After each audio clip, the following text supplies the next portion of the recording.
그들은 과학을 중시하면서 또 자신들의 인식으로 자신이 오감 또는 육감, 직관으로 이렇게 인식할 수 있는 그것들만 믿으려고 합니다. 그들에게 신이란 상상 속에서 만들어진 존재에 불과합니다. 그래서 신은 존재하는 것이 아니라 만들어진 것이다. 를 말하는 것이죠. 인간은 누구나 다 미래에 대한 불안감이 있습니다. 지금 아무리 잘 나가는 기업이라 하더라도 10년, 20년 어떻게 될지, 그 후에 어떻게 될지 누가 장담할 수 있겠습니까? 지금 잘 사시는 분들도 장래 내가 어떻게 될지 누가 알 수 있습니까? 이런 미래에 대한 불안감을 해소하기 위하여 신을 만든다는 것이죠. 이런 관점에서 철학자들이 말하는 대로 신은 존재하는 것이 아니라 만들어지는 것이다. 참 일리가 있는 이야기입니다. 이 세상을 둘러보면요, 사람의 수만큼 신이 존재한다는 것이죠. 왜냐하면 각자 생각하는 신이 다르기 때문입니다. 일본은 우상을 섬기기로 유명한 나라이죠. 일본 사람으로부터 제가 들은 이야기인데, 일본에는 일본 사람보다도 더 많은 우상이 존재한다. 그렇게 합니다. 그렇다고 해서 그러나 그렇다고 해서 신이 존재하지 않는다. 그렇게 말할 수는 없습니다. 그와는 반대로 신이 하나님이 참 하나님이 계시기 때문에 그렇게 우상도 있는 것이다. 우리는 그렇게 말할 수도 있습니다. 귀한 보석일수록 모조품이 많습니다. 가짜가 많습니다. 보석 가운데서도 가치가 별로 없는 것은 모조품, 가짜를 만들지 않지요. 그러나 다이아몬드와 같은 귀한 보석은 모조품이 많습니다. 정말 잘 만든 모조품은 진짜로 구별하기도 힘들고 또 가격도 비쌉니다. 그러나 값싼 보석은 모조품이 없습니다. 또 세계적인 명품일수록 모조품이 많이 나놉니다. 유명 백화점 명품관에서는 명품이 출시하면은 새벽부터 전날부터 기다리고 또 사람을 써서 기다리는 사람들이 있죠. 그런 명품을 살 형편이 되지 못하는 사람들은 모조품을 가지고 대신 만족하지요. 사람들이 그렇게 가짜를 만들어내는 이유는 진짜 보석, 진짜 명품이 존재하기 때문입니다. 만일 그런 것들이 없다면은 모조품을 만들 이유가 없습니다. 사람들이 우상을 만드는 것, 또 그것에 섬기는 이유도 참 하나님이 계시기 때문이다. 그렇게도 말할 수 있습니다. 오늘 우리는 제2계명 너를 위하여 다 새긴 우상을 만들지 말라를 말씀을 살펴볼 차례입니다. 제2계명과 제1계명은 마치 하나와 같은 긴밀하게 연결되어 있습니다. 제1계명은 참 뜻은 오직 하나님만을 사랑하라. 내 마음속에 다른 신을 두지 말라는 것은 곧 하나님만을 사랑하라는 그런 뜻입니다. 그렇기 때문에 이 1계명의 초점은 우리의 외형적인 것이 있는 것이 아니라 우리의 마음에 있습니다. 마음에. 그런데 제2계명은 우상을 섬기지 말라, 만들고 섬기지 말라는 것은 외형적인 것을 이야기를 하는 겁니다. 그렇기 때문에 제2계명은 제1계명을 잘 보호하기 위해서 그렇게 만들어진 수단이다. 그렇게 생각할 수 있습니다. 그런데 이 10계명의 원문에는 제1, 제2 이런 번호가 붙여 있지 않다고 말씀드렸습니다. 나중에 우리가 이해하기 편하기 위하여 그렇게 붙인 것이지요. 이와 관련해서 로마 가톨릭 교회는 제1계명과 제2계명을 하나로 묶는 대신에 제10계명, 10계명을 둘로 나누어서 그래서 10가지로 10계명으로 분류를 하고 있습니다. 개신교 쪽에서 특히 종교개혁자들은 그들이 그렇게 분류하는 이유는 로마 교회가 마리아 성상, 마리아와 같은 성상, 그림 이런 것들을 숭배하는 전통이 있죠. 성상 숭배는 우상이고 그 우상 숭배라는 비난을 피하기 위해서 이렇게 교묘하게 장난을 치는 것이다. 그렇게 비판하였습니다. 어쨌거나 제1계명과 제2계명에서 하나님이 하시고자 하는 말씀의 요지는 하나님만을 사랑하고 다른 신에게 잠시라도 한눈을 팔지 말라는 겁니다. 하나님은 이스라엘에 대하여, 이스라엘과의 관계에 대하여 결혼에 비유합니다. 하나님은 이스라엘이라는 여인에게 장가를 든 것입니다. 그런데 신부인 이스라엘이, 하나님의 신부인 이스라엘에게 다른 신들에게 눈을 팔고 다른 신들을 사랑한다면 그건 간음죄를 짓는 것이나 마찬가지입니다. 간통죄를 짓는 것이죠. 그런 여인은 남편의 질투를 불같이 일어나게 하여 죽임을 당할 수도 있습니다. 칼부림을 당할 수도 있습니다.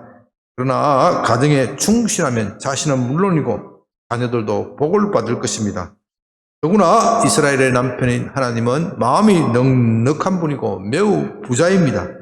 그분에게는 아무것도 부족함이 없습니다.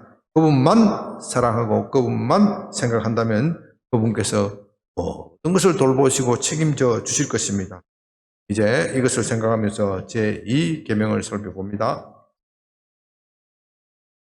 20장 4절 5절 너를 위하여 새긴 우상을 만들지 말고 또 위로 하늘에 있는 것이나 아래로 땅에 있는 것이나 땅 아래 물속에 있는 어떤 형상도 만들지 말며 그것들에게 절하지 말며 그것들을 섬기지 말라. 제2계명의 목적을 여러분 잘 들어야 합니다. 제2계명의 목적은요, 우리가 어떻게 하나님을 섬겨야 할지, 다시 말해서 우리가 어떻게 하나님께 예배해야 하는지에 대하여 말하는데 그 목적이 있습니다. 요한복음 4장 23절에서 예수님은 하나님은 영이시니 예배하는 사람은 영과 진리로 예배해야 한다, 그렇게 말씀하셨습니다. 그런데 하나님이라는 형상을 만들어 놓고 거기다가 절을 하면, 거기다가 예배를 하면 영과 진리로 예배를 하는 것이 아니라는 그런 뜻이 됩니다. 예를 들면요, 출애굽기 32장을 보면 모세가 십계명을 받기 위하여 시내산 꼭대기에 올라갑니다. 그 밑에 기다리고 있던 이스라엘 사람들은 모세가 내려오는 것을 보고 지쳤습니다. 40일 동안 물도 떡도 마시지 않았다. 모세가 올라갈 때 물통을 가져간 것도 아니고 또 떡도 가져간 것이 아닙니다. 그러나 시내산에는 꼭대기에는 아무것도 없습니다. 거기는 황량한 사막이고 나무도 풀도 없는 그런 지역입니다. 그곳에 올라가서 죽었는지 살았는지 연락이 없어요. 그러니까 그들이 얼마나 당혹스럽습니까? 그들이 이 많은 사람들이 이집트 땅을 나왔지만 어디로 가야 할지 모릅니다. 그들이 지도자가 죽었다, 그렇게 생각할 수밖에 없다. 그래서 그들이 아론에게, 모세의 형인 아론에게 우리를 위하여 인도할 신을 만들어내라, 그렇게 나온 것이 무엇이죠? 금송아지 우상이죠. 그래서 그 금송아지 우상을 만들어 놓고 거기에 광란에 춤을 추면서 예배를 하는 겁니다. 그런데 그들이 그 당시에 자기들 생각에는 하나님 여호와에 대한 신앙을 버렸다고 생각하는 것이 아닙니다. 여호와 하나님이 누구라고요? 그 금송아지를 보고 여기가 이 신이 우리를 인도해낸 신이다.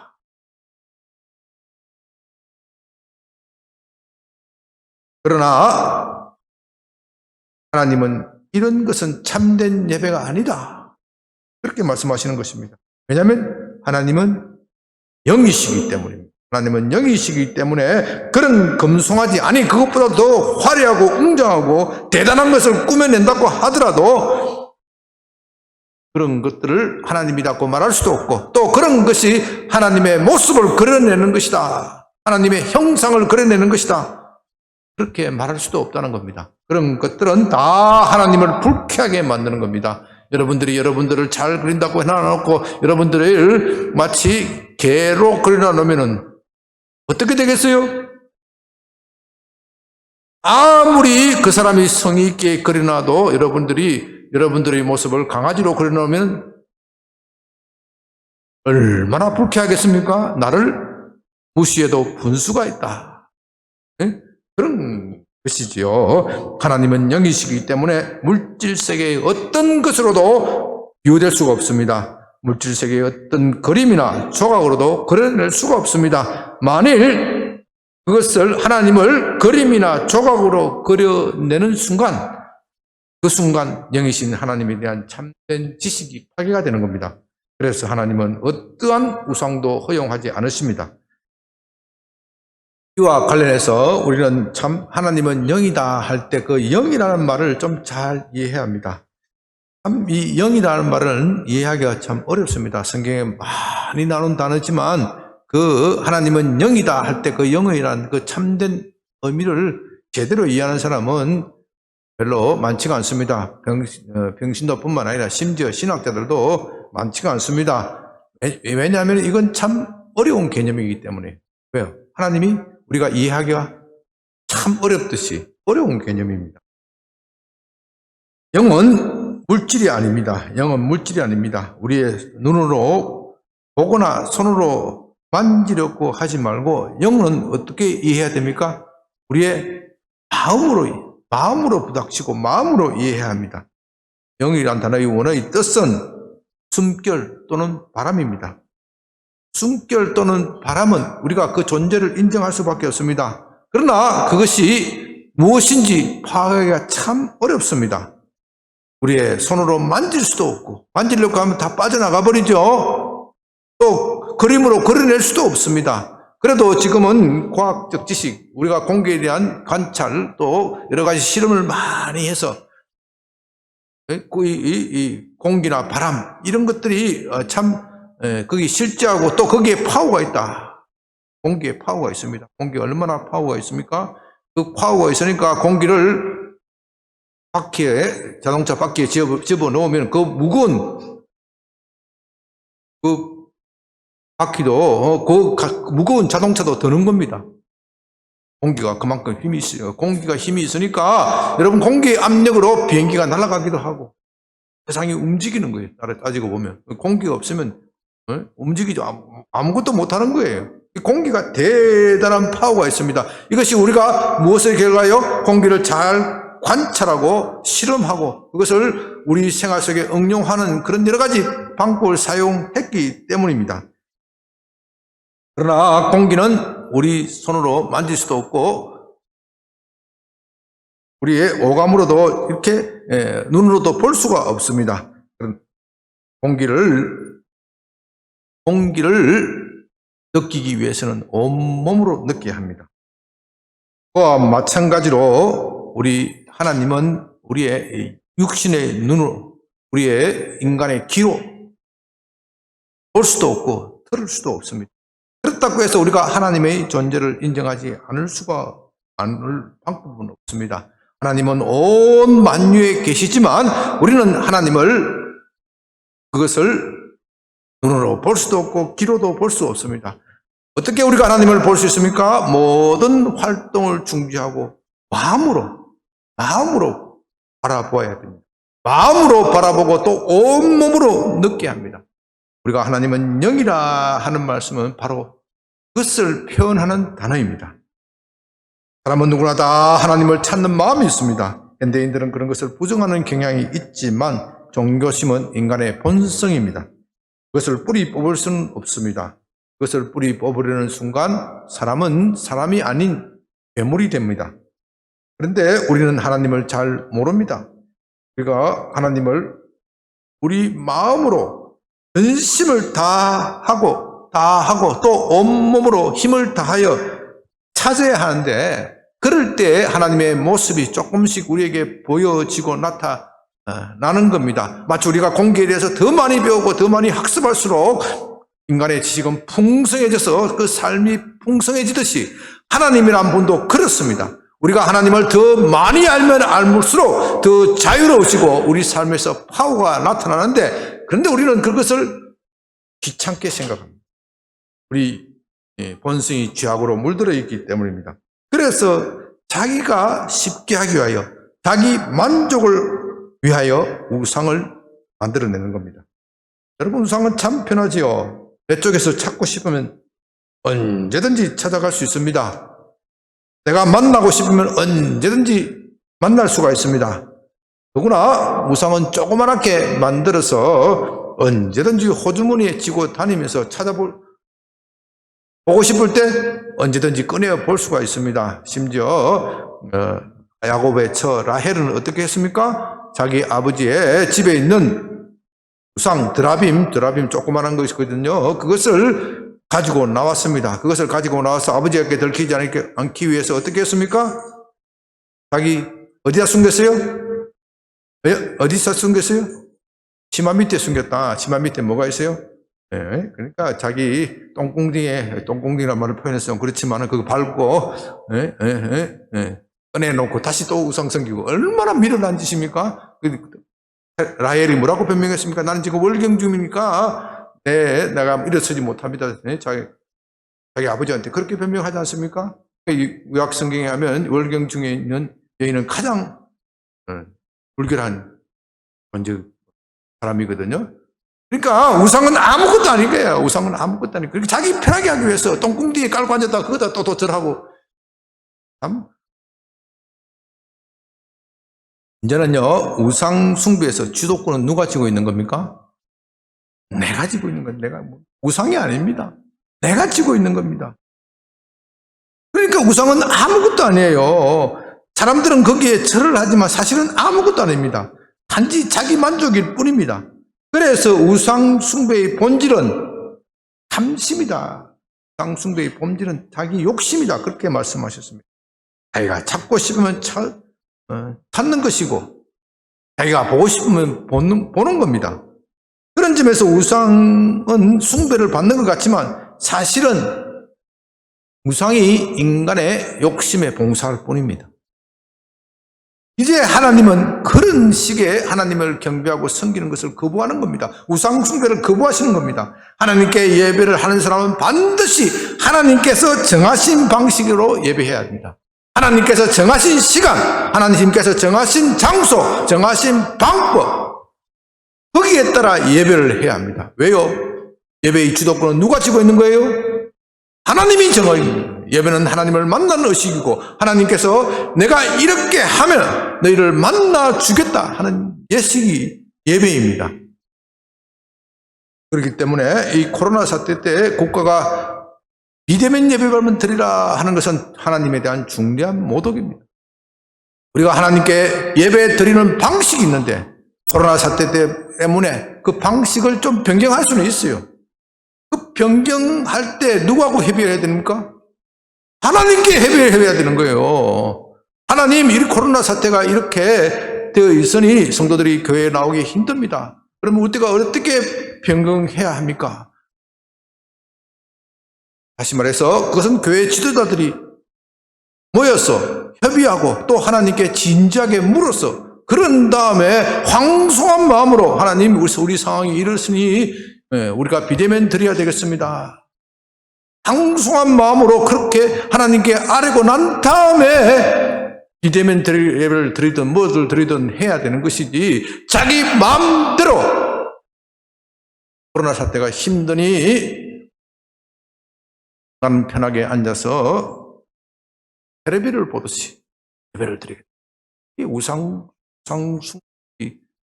습성에 따라 나온 의식입니다. 여러분, 텔레비나 이 유튜브에 지금 예배도 우리가 송출하고 있지만 얼마나 그것이 위험합니까? 채널만 한번 잘못 들리면 어떻게 돼요? 텔레비 보다가 채널만 한번 잘못 들리면 이상한 음란 귀신 나오고 유튜브에 또 광고도 튀어나오고 그러다가 무슨 예배가 되겠어요? 굳이 장소를 분리하고 이렇게 나오는 것은 세상으로부터 그렇게 다 분리해서 하나님께 집중하라는 겁니다. 하나님께 예배를 드리는 사람은 하나님께 집중하는 방식으로 예배를 드려야지 우리 마음대로 우상을 섬기듯이 내가 찾고 싶을 때 찾고 내가 잊고 싶으면 잊어버리고 다시 호주머니에 집어넣었다 꺼냈다. 하나님은 그런 존재가 아니라는 말입니다. 우상 숭배를 하는 사람은 우상 숭배하듯이 하나님을 섬기는 사람은 저주를 받습니다. 왜냐하면 그는 하나님을 멸시했기 때문입니다. 하나님보다도 자기를 더 사랑했기 때문입니다. 5절 내 하나님 여호와는 질투하는 하나님인즉 나를 미워하는 자의 죄를 때 아버지로부터 아들에게로 3, 4대까지 이르게 하거니와 나를 사랑하고 내 계명을 지키는 자에게는 1000대까지 은혜를 베푸느니라. 질투라는 단어에 대해서 지난주에 좀 상세히 말씀드렸습니다. 이 단어는 남녀 관계, 애정과 관련된 것으로 사용되고 참으로 강한 뜻이 담겨 있습니다. 질투가 잘못 번지면 살인이 날 수가 있습니다. 하나님은 이스라엘을 사랑합니다. 이스라엘을 사랑하는 만큼 그들이 언약에 불충하면 신랑이 신부를 질투하듯 분노하실 것입니다. 그런데 이 자식 3, 4대까지 저주를 받는다 하는 말에는 좀 보충해서 설명할 필요가 있습니다. 어떤 분들은 이것을 가지고 가계에 흐르는 저주다 그렇게 표현하였습니다. 신학자들은 이런 표현을 잘 좋아하지 않지요. 그들은 성을 더 논리나 이성을 더 생각하기 때문입니다. 그러나 저는 가계에 흐르는 저주라는 표현이 이 본문에 딱 맞는 표현이다 그렇게 생각합니다. 본문이 말하고자 하는 것은 바로 그런 겁니다. 우상 숭배를 하면 자식 3, 4대까지 저주를 받는다. 그것이 본문이 말하고자 하는 직접적인 뜻입니다. 여러분, 우리 주위를 한번 살펴보십시오. 살펴보십시오. 하나님의 말씀은 현실과 맞아야 되거든요. 현실에 맞아야 되는 거예요. 리얼리티라고 그러죠. 맞아야 되는 겁니다. 우리 주위를 살펴보면요. 믿는다는 사람들 가운데에서도, 입으로 믿는다고 하는 사람들 가운데, 이 저주 아래 있는 사람들이 있어요. 이 미신을 버리지 못하고 병들고 무당을 찾아가는 사람들이 있어요. 분들 있으면 점쟁이를 찾아가고 무당을 찾아가는 사람들이 있어요. 그런 사람들을 보면요, 가난에 찌들어 있고요, 가정의 우환이 끊어지지 않습니다. 자식들도 어긋나는 길로 가고, 말을 듣지 않아요. 부모의 말을 듣지 않아요. 온 식구가 우울증에 걸리고 정신병에 걸리고 자살 충동에 시달립니다. 정말 예수 믿는 사람이 맞나? 그런 것을 보면 분명히 가게에 흐르는 저주가 있습니다. 그건 정상이 아닙니다. 예수님을 믿으면 모든 저주가 끊어지고 복이 임해야 합니다. 물론 오늘 내가 예수 믿는다고 해서 내일 당장 흔히 말하는 팔자가 고쳐지는 것은 아닙니다. 그러나 적어도 1년, 2년, 5년, 10년이 지나면 그 사람의 얼굴과 표정이 달라지고 삶이 달라져야 합니다. 그런데도 5년, 10년이 지났는데도 여전히 가난에 찌들리고 행복이 없다. 그건 가게에 흐르는 저주, 쉽게 말하면 조상의 죄 때문이라는 겁니다. 여러분들이 그런 것인지 아닌지 스스로 살펴보아야 합니다. 그런데요, 신학자들이 이 표현을 좋아하지 않는 데는 또 그럴 만한 이유가 있습니다. 원래 사람은 자기가 지은 죄는 자기가 벌을 받아야 됩니다. 남이 대신하여 벌을 받을 수는 없습니다. 아버지가 죄를 지었는데, 우리 조상이 죄를 지었는데 자식이 죄를 받는다. 이거 얼마나 원통하고 억울한 일입니까? 그건 참 논리적으로 있을 수 없는 일입니다. 이것을 법적으로는 자기 책임의 원칙이다 그렇게 말합니다. 자기가 잘못한 것은 자기가 벌받아야 되지요. 이 자기 책임의 원칙에 대해서는 성경도 지지하고 있습니다. 에스겔서 2장을 보면요, 하나님은 아버지가 신 포도주를 먹었는데 아들의 이가 시다 하는 그런 소리를 하지 말라고 하십니다. 아버지가 신 포도주는 이가 먹으면 어떻게 해요? 이가 시잖아요. 이가 시인데 아버지가 포도주를 먹었는데 아들이 이가 시다. 이스라엘 속담에 그런 것이 있었습니다. 네? 그것은요, 그 당시 이스라엘 사람들이 자신이 고난을 당하는 것은 조상들 때문이다. 조상들이 죄를 지었기 때문이다. 그러면서 자신은 아무 죄도 없는데 조상 탓이다.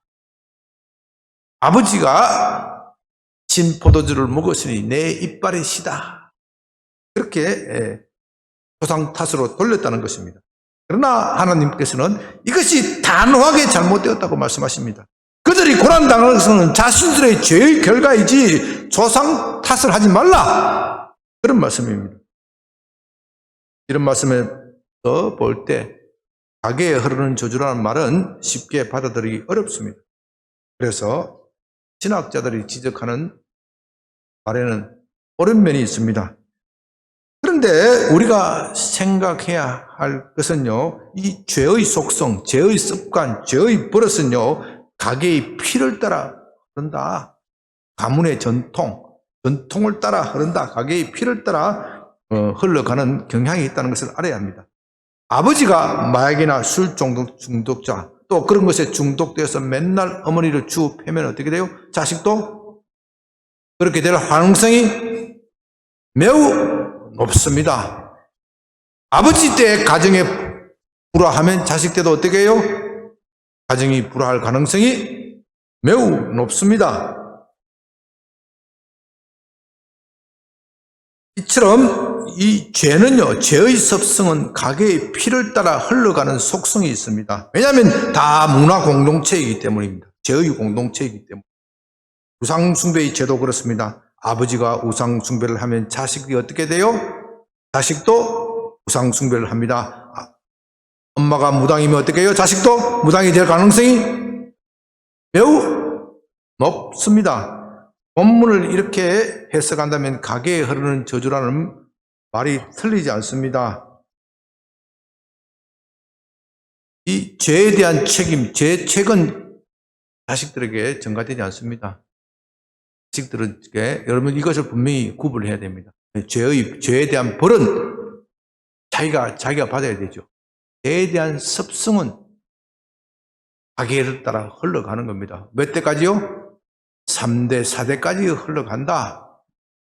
쉽게 말해서 내가 예수 믿고 죄를 끊어야 되겠다 이렇게 결심을 해도 그 예수 믿지 않을 때의 죄의 습성이 어디요? 최소한 자식 3대, 4대까지 내려간다. 그런 뜻으로 이해하면요, 가게에 흐르는 저주라는 말이 안 됩니다. 그런데 본문에서 나를 미워하는 자의 죄를 갚되 아버지로부터 아들에게까지 3, 4대까지 이르게 하거니와. 나를 죄를 갚되 하는 것은 죄에 대한 벌이잖아요. 마치 죄에 대한 벌을 흐르는 것 같다 이렇게 표현하고 있습니다. 정확하게 표현하려고 그러면요, 죄에 대한 습성이 자식 3, 4대까지 내려가야 된다. 이렇게 하면은 이 계명을 받아들일 때 그 사람들이 어떻게 생각하겠어요? 실감이 납니까? 죄의 무서움에 대한 실감이 안 나는 거예요. 실감이 안 나기 때문에 하나님께서 그들에게 충격요법으로 그렇게 말씀하시는 거예요. 이와 관련해서 어떤 분은요, 어떤 사람이 예수님을 믿어서 정말로 복을 받으려면요, 적어도 자식 3대, 4대까지는 아름다운 믿음을 계속 개성해야 한다. 중간에 믿음을 끊어지면은 진짜 복을 못 받는다. 그렇게 말씀하시는 분입니다. 그건 참 일리가 있는 말씀입니다. 예를 들면요, 아브라함은 그 가문에서 처음으로 하나님을 믿었습니다. 물론 그의 아버지 데라도 하나님을 믿었지만 전성에 하면 그는 우상 숭배자입니다. 우상을 만드는 사람이었습니다. 아브라함 대에 와서 우상을 숭배를 청산하고 하나님만을 믿었습니다. 그러나 우상 숭배를 청산하는 것은 그리 만만한 일이 아닙니다. 아브라함 대에 와서 아브라함의 믿음의 영웅이고 믿음의 조상이지만 자기 집안에서 우상 숭배를 완전히 청산하지 못하였습니다. 하갈에게서 난 그의 첫 아들은 이스마엘 어떻게 되었습니까? 나중에 우상 숭배자로 빠져버립니다. 아브라함의 아들 이삭도 마찬가지입니다. 첫 아들 에스는 하나님을 버리고 우상 숭배의 길로 갔습니다. 둘째 아들 야곱만 남았지요. 야곱도 우상을 완전히 청산하지 못하였습니다. 그의 사랑하는 아내 라헬은 아버지 집에서 신상을 훔쳤고 그 우상 숭배가 집안에 다 퍼져버렸습니다. 그러다가 4대째에 들어와서 아무도 이탈하는 사람이 없었습니다. 아브라함, 이삭, 야곱에게는 12아들이 있었지만 그들 모두 다 믿음의 가정에 붙어 있었고 마침내 이스라엘 12지파의 조상이 되었습니다. 더구나 그의 아들 요셉은 당대 최고 제국 이집트 제국의 국무총리 제2인자가 되었습니다. 이것을 보면요, 우리가 예수님을 믿어도 적어도 3, 4대는 신실하게 믿어야지 불신자의 습성이 완전히 끊어질 수 있다. 완전한 하나님의 복에 들어갈 수 있다. 그렇게 말할 수 있습니다. 여기서 완전이라는 말은 정확한 표현은 아니지요. 완전이라는 말이 우리가 살아있을 때 어떻게 그것을 이룰 수 있겠습니까? 어느 정도는 끊을 수 있다. 그렇게 말할 수 있습니다. 그렇기 때문에 이제 부모된 여러분들에게 확고하게 부탁드립니다. 자식들에게 재산을 물려주려고 너무 애쓰지 마십시오. 또 자식들에게 재산을 물려주지 못해서도 너무 미안해하지도 마십시오. 그런 것들은 다 일시적인 겁니다. 오직 믿음을 물려주기 위하여 힘쓰시기 바랍니다. 그것이 가장 큰 유산입니다. 믿음만 있으면 무엇이든지 할 수 있습니다. 여러분이 자식이 우상을 끊어버리고 믿음대로만 살 수 있다면 성공할 수 있는 거예요. 설령 사막 한가운데 있어도 믿음만 있으면 살아남을 수 있는 겁니다. 믿음이 가장 귀중한 유산입니다. 그것을 목숨 걸고 자식에게 가르치고 전하는 여러분이 되시기 바랍니다. 이제 우상 숭배를 하면 어떤 저주를 받는지 좀 상세히 살펴보겠습니다. 여기에 대해서는 신명기 28장에서 저주의 목록이 상세히 나와 있습니다. 그것을 모두 말씀드릴 시간은 없고 그 대표적인 것 7 종류를 말씀드립니다. 잘 메모하시기 바랍니다. 첫째로 가장 대표적인 것은 질병입니다. 질병. 그것도 집단적 전염병입니다. 병에도 정도가 있습니다. 처음에는 가벼운 질병이지만 가벼운 질병으로 얻어맞지만 그래도 우상 숭배를 부리지 않으면 점점 중한 질병 또 범위도 넓어집니다. 신명기 28장 21절 여호와께서 내 몸에 연병이 들게 하사 내가 들어가 차지할 땅에서 마침내 너를 멸하실 것이며 여호와께서 폐병과 열병과 염증과 학질과 한재와 풍재와 썩는 재앙으로 너를 치시리니 27절 여호와께서 애굽의 종기와 치질과 괴혈병과 피부병으로 너를 치시며 내가 치유받지 못할 것이며 여호와께서 또 너를 미치는 것과 머는 것과 정신병으로 치시며 요즘 정신병자가 참 많지요. 참 신명기 28장 펼쳐놓고 보면 좋겠습니다. 정신병자가 참 많은 우울증 환자 이게 다 저주의 정상입니다. 맹인이 어두운 데서 더듬는 것과 같이 내가 백주에도 더듬고 내 길이 형통하지 못하여 항상 압제와 노략을 당할 뿐이리니 35절 여호와께서 내 무릎과 다리를 쳐서 고치지 못할 심한 종기를 생기게 하여 발바닥에서 정수리까지 이르게 하시리니 종기가 발바닥에서 정수리까지 이르면 참 얼마나 괴롭겠습니까? 앉지도 못하고 눕지도 못하고 그런 병든 사람들이 들어 있습니다. 60절 여호와께서 내가 두려워하던 애굽의 모든 질병을 내게로 가져다가 내 몸에 들어붙게 하실 것이며 또 이 율법책에 기록하지 아니한 모든 질병과 재앙을 내가 멸망하기까지 여호와께서 내게 내리실 것이니 요즘 전 세계적으로 참 코로나 때문에 참 힘듭니다. 아직도 종식되지 않을 뿐만 아니라 수시로 변이가 생기고 또 어떻게 될지 모릅니다. 우리의 건강과 생명을 위협합니다. 전 세계적으로 이런 병이 유행하는 것은 전 세계가 하나님을 거역하고 배교하였기 때문입니다. 물론 우리는 과학적으로 다른 말을 할 수도 있습니다. 다른 설명을 할 수도 있습니다. 이런 주장을 하는 사람은 미신적이다 그렇게 말할 것입니다. 그러나 영적으로 보면 이건 다 하나님의 진노의 결과입니다. 이것을 하나님의 진노라고 말하면 참 미신적이다 말하는 사람들이 있지만 그렇게 말하는 사람이 미신적이라는 것을 알아야 합니다. 둘째는 환경재앙과 경제적 궁핍입니다. 23절 내 머리 위의 하늘은 노시 되고 내 아래의 땅은 철이 될 것이며 여호와께서 비 대신 티끌과 모래를 내 땅에 내리시리니 하늘에서 내 위에 내려 마침내 멸하시리라. 하늘이 노시 된다는 말은요. 노시 된다는 말은 비가 내리지 않는다는 그런 뜻입니다. 비가 내리지 않으니 땅이 딱 딱딱하여 쇳덩어리처럼 굳어집니다. 비가 아니라 티끌과 모래가 땅을 덮으니 농사가 잘 될 리가 없습니다. 굶어 죽는 사람이 속출합니다. 38절 내가 많은 종자를 뿌릴지라도 메뚜기가 먹음으로 거둘 것이 적을 것이며 내가 포도원을 심고 가꿀지라도 벌레가 먹음으로 포도를 따지 못하고 포도주를 마시지 못할 것이며 내 모든 경내에 감람나무가 있을지라도 그 열매가 떨어짐으로 그 기름을 바르지 못할 것이며 말은요 아무리 투자를 하고 아무리 사업에 힘쓰고 노력하고 애쓰고 해도 소출이 어떻게 해요? 적다. 겨우 먹고 사는 정도. 죽지 못해 사는 정도다. 얼마나 비참합니까? 셋째는요 가정과 자녀들의 재앙입니다. 30절 내가 약혼하였으나 다른 사람이 그 여자와 동침하실 것이요.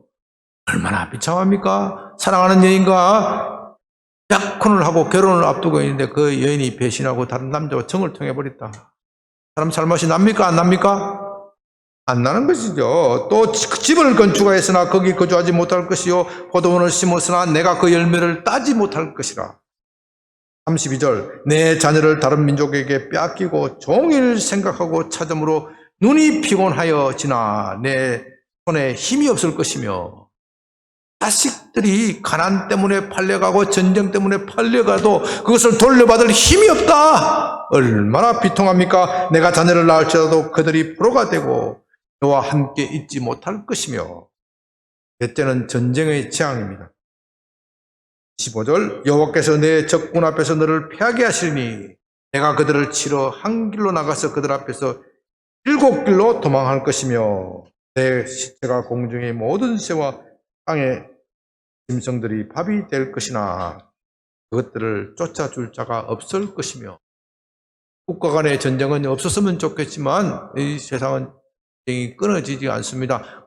그나마 다행인 것은 전쟁에 나가서 승리를 하면 그나마 다행이지만 전쟁에서 깨어지면 지금은 어떻게 됩니까? 참해지는 겁니다. 노예가 되는 겁니다. 여기 또 전쟁으로 인한 참으로 참혹한 재앙이 말하고 있습니다. 자기 자식을 삶아먹는 재앙입니다. 55절 자기가 먹는 그 자녀의 살을 너무나도 배가 고프고 굶주리니까 자기 살을 먹는 겁니다. 자녀의 살을 먹는 겁니다. 그중 누구에게든지 주지 아니하려니 옆에 사람이 그것을 보고 그 고기 나 좀 달라. 그래도 안 준다 이거죠. 이는 내 적군이 내 모든 성읍을 에워싸고 맹렬히 너를 쳐서 곤란하게 하므로 아무것도 그에게 남은 것이 없는 까닭이라. 얼마나 비참합니까? 자식까지 삶아먹는 비참합니다. 다섯째는 머리가 아니라 꼬리가 되는 겁니다. 꼬리가 되는 수치스러운 수치입니다. 43절 너희 중에 오가는 이방인은 점점 높아져서 내 위에 뛰어나고 너는 점점 낮아질 것이며 그는 내게 구워줄지라도 너는 그에게 구워주지 못하리니 그는 머리가 되고 너는 꼬리가 될 것이라. 맨날 삶에서 빛에 시달리는 사람이 있어요. 딱 갚았는가 싶었더니 또 우환이 뻥 터져서 또 평생 빚지며 사는 사람이 있어요. 평생 남한테 구워주지 못하고 빚지며 사는 사람. 그건 뭐예요? 재앙이에요, 재앙. 여섯째는 자기 땅에 살지 못하고 쫓겨가서 세계 여러 나라로 유랑하게 되는 재앙입니다. 63절 여호와께서 너희에게 선을 행하시고 너희를 번성하게 하시기를 기뻐하시던 것 같이 이제는 여호와께서 너희를 망하게 하시며 멸하시기를 기뻐하시리니 너희가 들어가 차지할 땅에서 뽑힐 것이며 너를 땅 이 끝에서 저 끝까지 만민 중에 흩으시리니.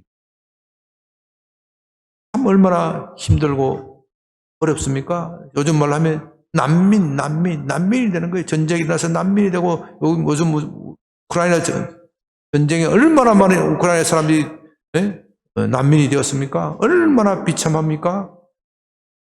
마지막 7째는 참 기가 막힌 재앙입니다. 여러분, 이제 마지막 7째 재앙을 들어보십시오. 우상을 섬기는 재앙이에요. 말하자면 너희가 그렇게 우상을 제호했으니 어떻게 해요? 실컷 섬겨봐라. 그런 겁니다. 36절 여호와께서 너와 내가 세울 내 임금을 내 조상들이 알지 못하던 나라로 끌어가시리. 내가 거기서 목석으로 만든 신들을 섬길 것이며. 하나님을 섬길 기회를 안 주겠다는 거예요. 64절 내가 고에서 내 조상들이 알지 못하던 목석 우상을 섬길 것이라. 네가 우상을 그렇게 좋아했으니 실컷 섬겨봐라. 우상을 섬기는 나라는 자유가 없습니다. 왜 우상을 국가에서 장려합니까? 통치자가 자기 편하기 위해서요. 왜 애굽에 이집트에 그렇게 많은 신들이 있습니까? 바로가 자기의 통치에 편하게 하기 위해서. 자유를 주면 통치하기 어렵습니다. 우상을 섬기게 하면 통치하기 편합니다. 그러나 거기에 있는 국민들은 뭐가 됩니까? 노예가 되고 종이 되는 겁니다. 그렇기 때문에 우상을 섬기는 나라는 자유가 없습니다. 공산주의는 자유와 평등을 부르짖지만 결국 국가를 우상으로 만들고 개인을 우상으로 만들고 시진핑을 우상으로 만들고 김일성을 우상으로 만들어 결국 국민들의 자유를 다 뺏어가 버렸습니다. 네가 우상을 좋아하니 그런 나라에서 살아봐라.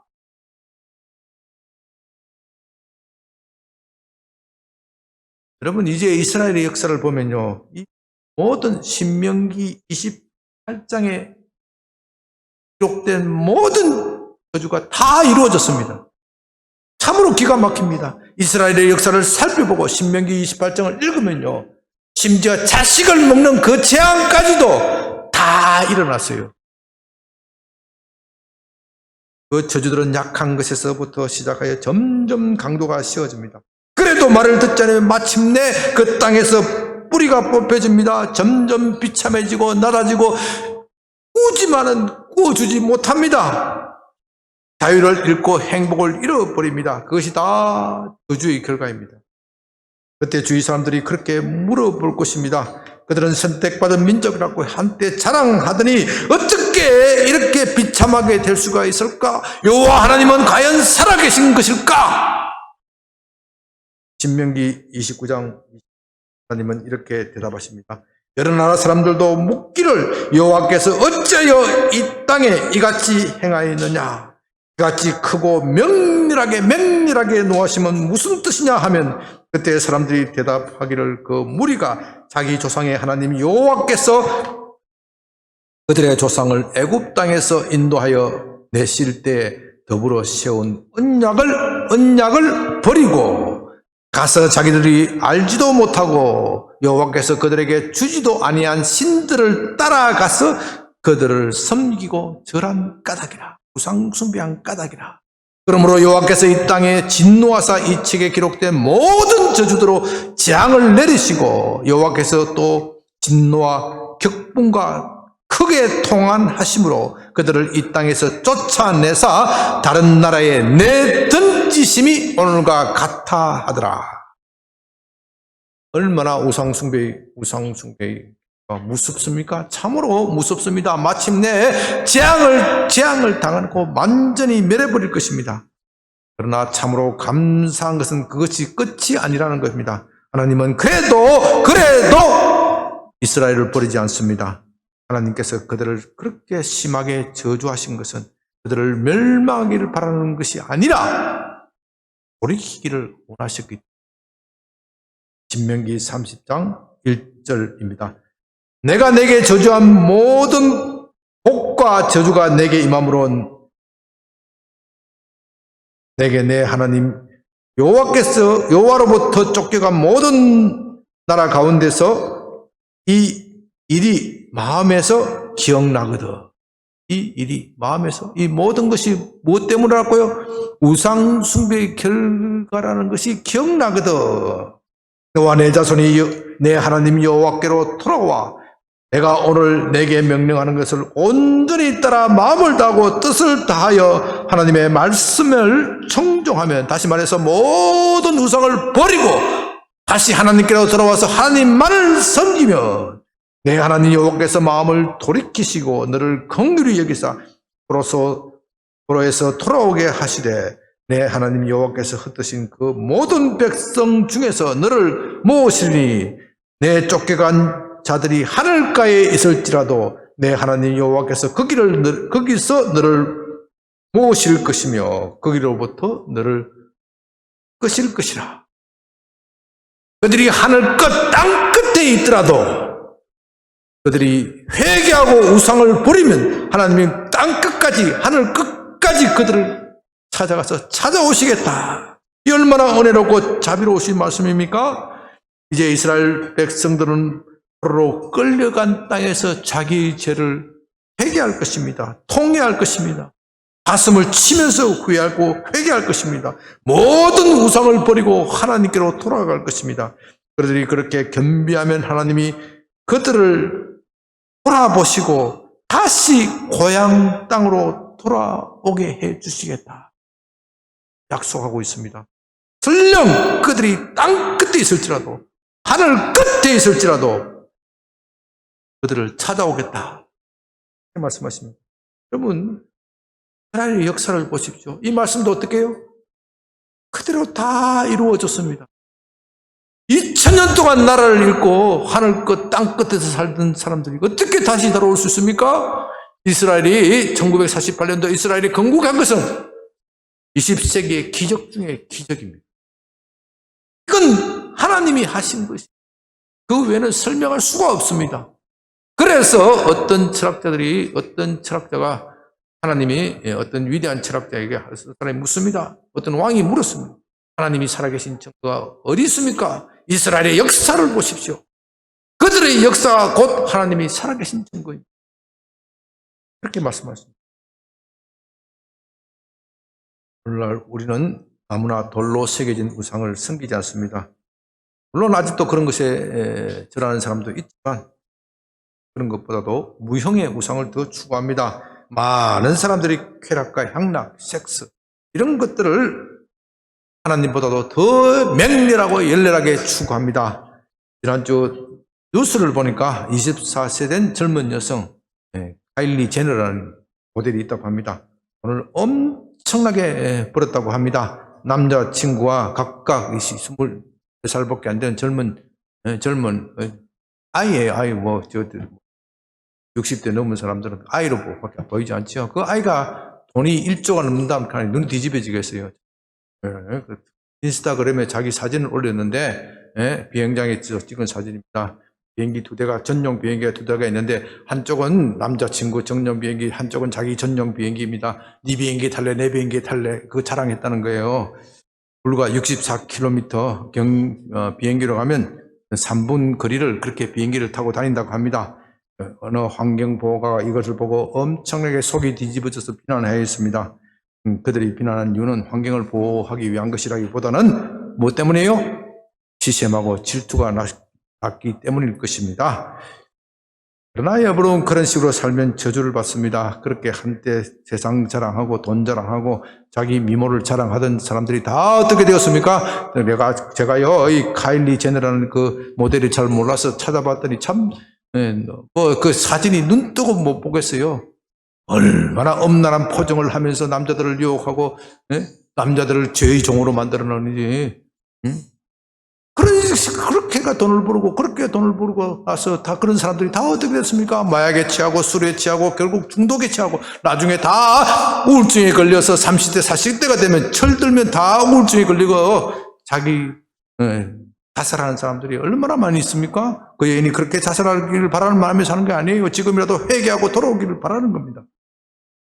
하나님 외에 다른 것을 사랑하면 저주를 받습니다. 아니, 우리 믿는 사람들에게는 그런 저주가 있어야 됩니다. 말이 좀 이상하지만요. 하나님을 사랑하지 않고 하나님의 계명을 지키지 않는데도 그런 저주가 없다면 믿는 사람이 아닙니다. 여러분 이것을 잘 알아야 합니다.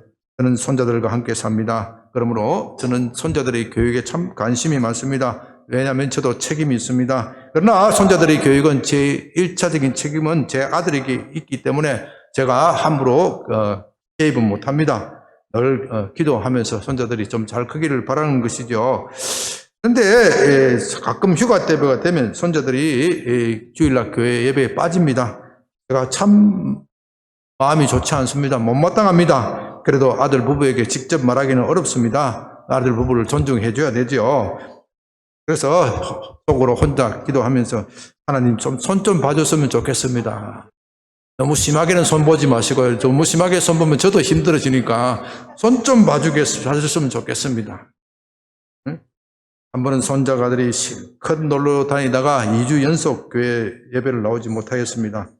그렇게 실컷 돌고 오더니 손자 세 놈이 다 열병이 났습니다. 열병. 얼마나 속으로 고소한지.